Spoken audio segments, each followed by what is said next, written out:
Bonjour tout le monde, j'espère que vous portez tous bien. Alors cette vidéo, ça sera un tutoriel pour mon projet de stage PFC, qu'il s'agit d'une caisse connectée d'administration de restaurants en ligne, réalisée par le binôme des étudiants de l'école supérieure Vinci, Mohamed Kabouri et Mohamed Bougar, pour la société Intelcap.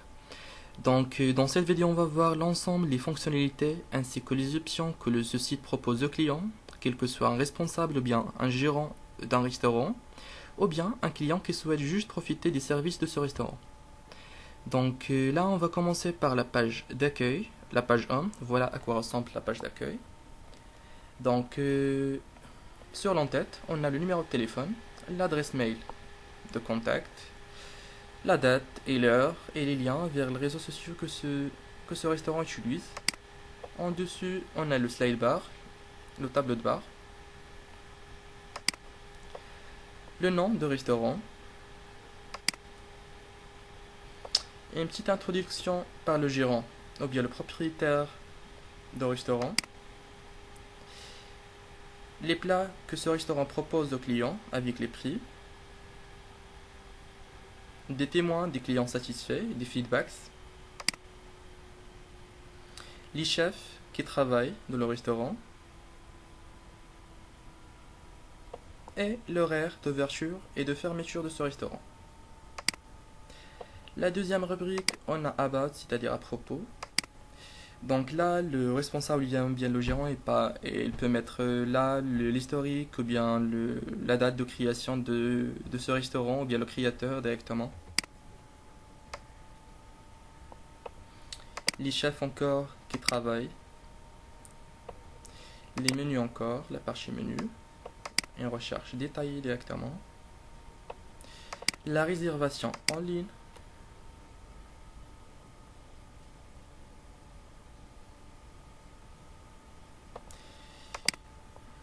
les blogs qui seront mettre à jour par le gérant et le responsable toujours, et la tâche contact pour avoir un contact avec le restaurant et demander plusieurs détails. Alors là, on va passer directement à la fonctionnalité ou bien l'utilisation de ce site directement. Donc là, on a login, la connexion, quel que soit autant que gérant ou bien employé. Donc, autant qu'une nouvelle utilisation, on va créer un compte pour le gérant directement. On va mettre ici 26 par exemple.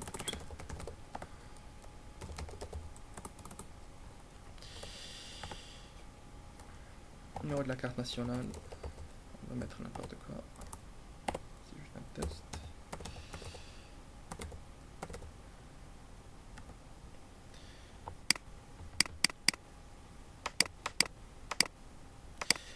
Et ici, on va mettre un Intelcap. Et le mot de passe, ce sera un mot très simple, MBC 1, 2, 3, 4. Voilà, la connexion. On va essayer de se connecter. Et voilà, donc là, on est arrivé au tableau de bord directement, ou bien le panneau d'administrateur, pour le gérant.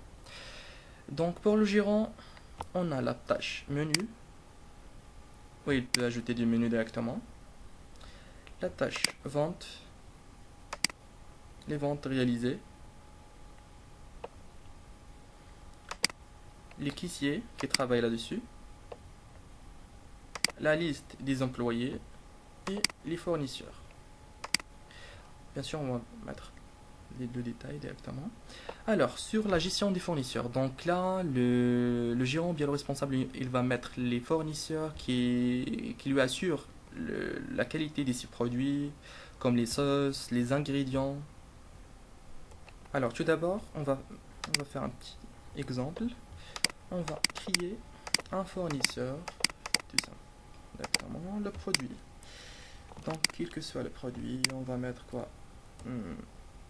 Ketchup, adresse, pardon.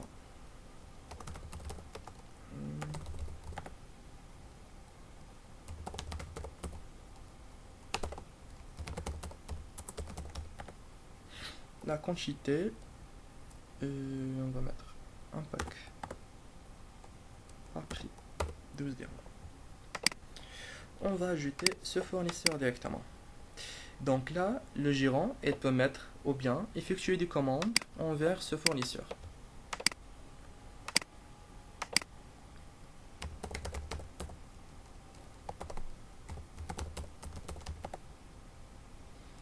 Ketchup encore. 4 40. Je veux de ketchup. Voilà, il lui a envoyé un mail directement pour demander de ketchup. Donc là, le statut de la commande est modifiable ou bien changeable de la part du gérant. La commande est en attente. Après l'arrivée de cette commande, il peut changer son statut. Livré. Et après, on va voir la liste des employés. Donc, tout d'abord, il va créer les employés ici. La partie caissier. Donc là, ici, on a chef et waiter. Donc, j'ai pas encore expliqué que ce site, il inclut 3 types, ou bien 3 caractères, ou bien 3 rôles. Donc, je viens d'expliquer qu'on a l'administrateur, ou bien le gérant. On a le caissier, donc c'est la personne qui va recevoir les commandes directement et encaisser les produits. Et on a le chef, c'est le chef cuisinier. Aussi, il a sa tâche. On va la voir tout de suite. Donc là, c'est le gérant qui est responsable de créer les caissiers directement. Alors, on a 2 types d'employés. On va commencer par le premier employé. Donc, ça sera un caissier simple. On va mettre Mouad autant qu'un caissier. Capori. PC, par exemple, le téléphone et son adresse mail. N'importe. On va créer aussi un chef.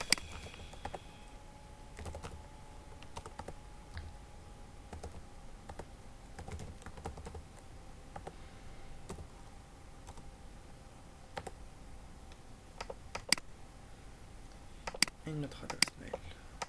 Voilà, donc là, on vient de créer 2 employés. Donc le premier, c'est un caissier, et le deuxième, c'est un chef cuisinier. Et bien sûr que les rôles sont changeables avec une option de rôle. On peut même supprimer les employés. Donc là, on a le statut de disponibilité de cet employé, donc s'il est disponible ou pas. Donc il est modifiable de la part de cet employé, on va voir ça dans la suite de la vidéo.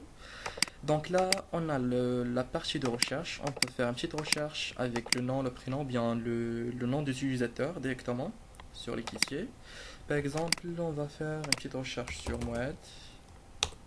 Voilà, on a combien de noms avec Mouad. Voilà, son rôle et son statut de disponibilité. Là, on a la barre de visiter le profil qui a une relation ou bien une liaison avec la liste d'employés. Elle va mettre directement ici Mouad comme premier employé directement recherché. Donc après, on va voir la partie vente. La partie vente qui inclut le sommaire ou bien les statistiques de vente par jour, par mois et par semaine aussi pour le gérant. Là, le graphe de vente et le statistique de vente concernant les dépenses et de bénéfices. La partie menu, c'est là où le gérant ou bien le responsable, il va mettre les menus à jour. Donc, par exemple, on va créer le premier menu. Donc, on va faire une première catégorie. Par exemple, on va lui appeler déjeuner. Et on va mettre les plats disponibles dedans. Par exemple, ici, on va mettre du couscous. Le prix, on va faire n'importe quoi, 25. D'accord. On va ajouter un deuxième. Poulet, par exemple. On va mettre 35. Voilà. Donc là, on a le menu déjeuner qui inclut les plats suivants. Tacos, poulet et couscous. Avec les prix et sans modifiable, bien sûr. On va ajouter un deuxième. Les jus, par exemple. On va ajouter un jus orange, par par exemple, on va mettre n'importe quoi ici, 13 dirhams, c'est assez moins cher. Et voilà, donc là on a le déjeuner et les jus comme menu. Et bien sûr ces menus sont visibles pour le caissier pour faire les commandes directement. Donc on vérifie là aussi, donc on a la page directement, ou bien le profil de gérant pour modifier ses accès. Voilà, username, nom, prénom, email, CN et numéro de téléphone. Voilà à quoi ressemble le tableau de bord d'administrateur. Donc là, on va passer directement au tableau de bord directement de caissier et après au chef. Et faire un exemple d'une commande et faire le suivi. Alors, donc on a déjà mes comptes caissier, Mouad. On va se connecter en tant que Mouad. Voilà son tableau de bord, gestion des caissiers aussi. Donc voilà, comme je disais tout à l'heure, donc on a le statut qui est changeable. Il est en ligne la Mouad pour mettre des commandes. Il est disponible pour recevoir les demandes des clients et de serveurs. La partie commande. Donc là, il a la visibilité directement de sélectionner les menus ou bien les plats ajoutés par le gérant. On va faire un petit exemple de ces commandes. Alors, par exemple, on est ici. Couscous, on va mettre par quantité bien sûr. 2 par exemple. Voilà, c'est déjà ajouté. Tacos, on va mettre 3, pourquoi pas. Jus aussi, voilà, orange, on va mettre un seul. Voilà. Lorsque le caissier ou bien Mouad clique sur Send ou bien Envoyer, donc c'est le chef qui va recevoir cette commande ainsi que le gérant. Donc le gérant, il aura directement le statut en attente, c'est pas encore prête de la commande, donc il va pas encaisser directement cette commande. Donc autant que la commande est toujours en cours de préparation ou bien en cours de traitement, donc le total de cette commande ne va pas s'ajouter directement au total de bénéfices de ce gérant bien responsable. Donc il fallait avoir une commande prête pour ajouter son total au bénéfice. Donc on va cliquer sur Send et on va se déconnecter pour se connecter et voir la partie du chef. Donc c'était moi le chef. Alors le chef. On a ici la partie cuisine et voilà notre commande. Donc déjeuner, couscous 2, déjeuner, tacos 3, jus, orange, un seul. En cours de préparation, prêt supprimé, c'est du chef de l'avoir, c'est-à-dire c'est de moi, mettre. Donc on va mettre par exemple une commande prête, voilà. Et on va se déconnecter pour voir la partie admin, ou bien on va avoir la partie de Moed qui est pour avoir le statut en cours. Et voilà une commande, la première commande était prête et le total c'est 168. On va facturer cette commande. Voilà. Voilà la facture. Et si on souhaite l'imprimer, on clique sur imprimer ou bien générer le PDF. Et voilà notre commande ou bien notre facture. Voilà, couscous 2, quantité 50 dirhams, tacos poulet 105, orange 13 et le total 168. Et bien sûr, on peut même la télécharger. Voilà. On va la mettre ici. Tac. Et voilà la facture. Alors, on va voir qu'est-ce qui se passe au niveau de la partie gestion administrateur de gérant. Et voici le changement. La première commande est prête par le caissier Moed qui est en ligne. La partie de vente, les statistiques. Voilà, une commande aujourd'hui, 160 dirhams cette semaine et ce mois-ci. Et le total. Le graphe de vente, voilà. Donc ce graphe de vente, elle présente le produit le plus demandé bien sûr. Donc comme vous voyez ici, on a déjà demandé une quantité de tacos, plus que une quantité d'orange et de couscous. Comme vous voyez ici, on a demandé déjà 3, 2, 1. Voilà. Et en bas, on a les statistiques de vente par semaine. Donc ils ne peuvent pas s'afficher pour le moment. Et voilà, comme ça on y est arrivé à la fin de la vidéo. J'espère que ce tutoriel a été à la hauteur d'expliquer le plus possible les détails sur les fonctionnalités de ce site. Et je vous dis à très bientôt. Merci.